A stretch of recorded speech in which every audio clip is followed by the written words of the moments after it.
Ladies and gentlemen, Mr. Cropper here. I'd like to talk to you about Enlightenment Science and Its Fall by David Harriman. There's a few points in here. I just want to quote about two different paragraphs that are fantastic. Now, electricity, David Harriman mentions, was known for thousands of years in the form of, static electricity or whichever, little sparks and stuff they noticed.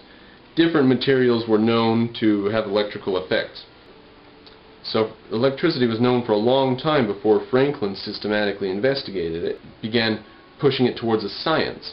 That's going to be a page and a half you'll have here out of David Harriman's Enlightenment Science and Its Fall from the Objective Standard, first issue, first volume. Franklin soon demonstrated how strong, he talks about how strong the electrical force could be. Several researchers had noted the observable similarities between lightning and electrical discharge, but without investigating further. Franklin's theory made him particularly receptive to the idea that lightning is an electrical discharge, albeit on a scale people had previously thought inconceivable. In 1752 he proved this hypothesis by means of his famous kite experiment. Thus Franklin completed the work that brought about a radical change in perspective. In one generation, the subject of electricity developed from the description of a curiosity to a science studying a fundamental force of nature.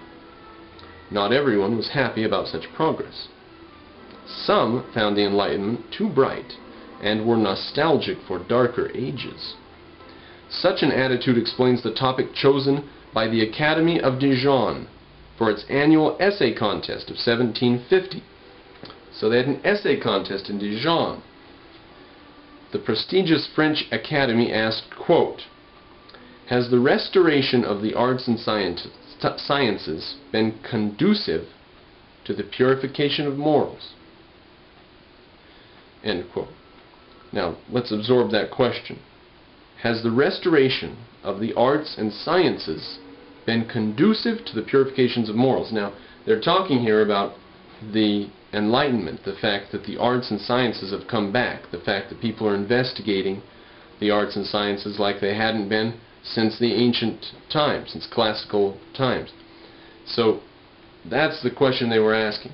And what sort of answers do you think they got from essayists? Defending the Enlightenment or attacking the Enlightenment, or what? If you're sitting there in this era that's just coming up out of the Dark Ages and beginning to see science, Newton's just given his answers, Copernicus has been around, the church has been discredited, some people are a little upset.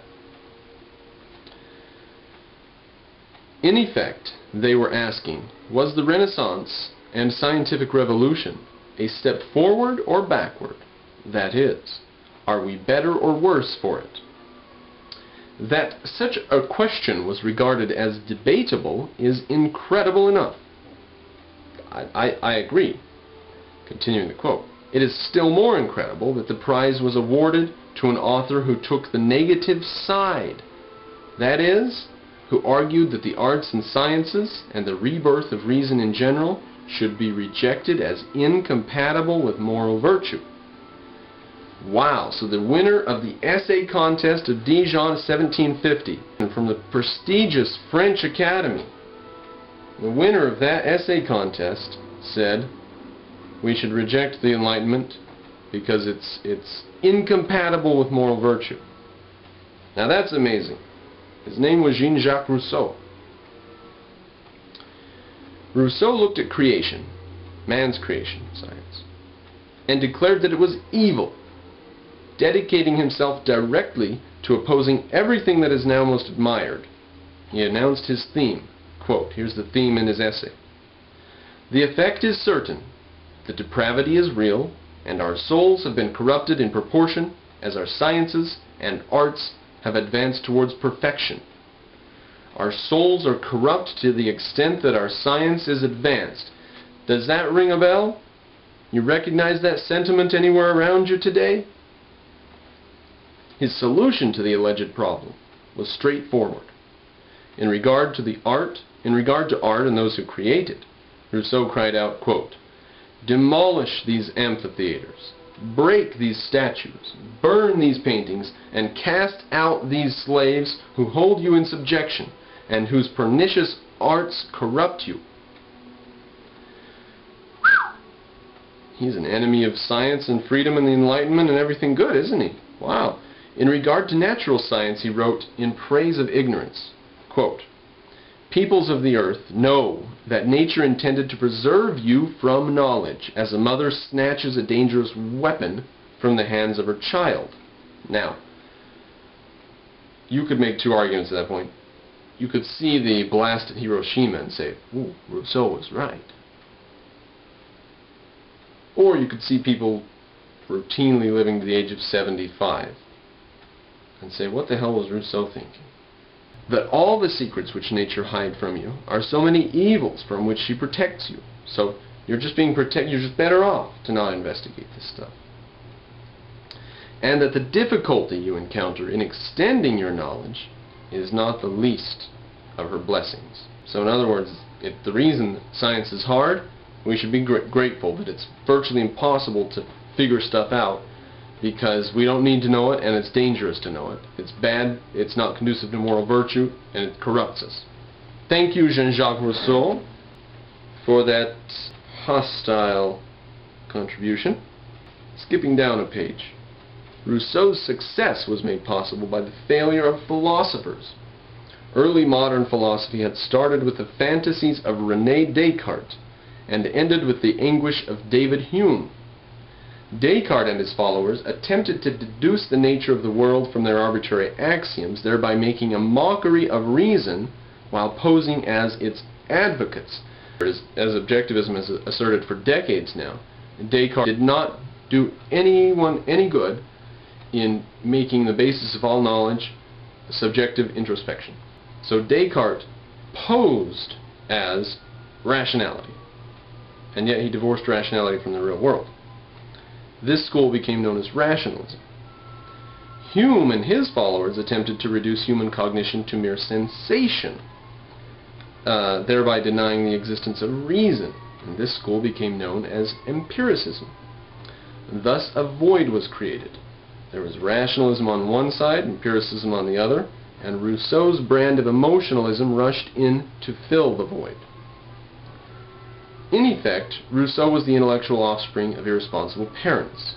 One, a rationalist parent, tried to enforce arbitrary rules that had no basis in reality.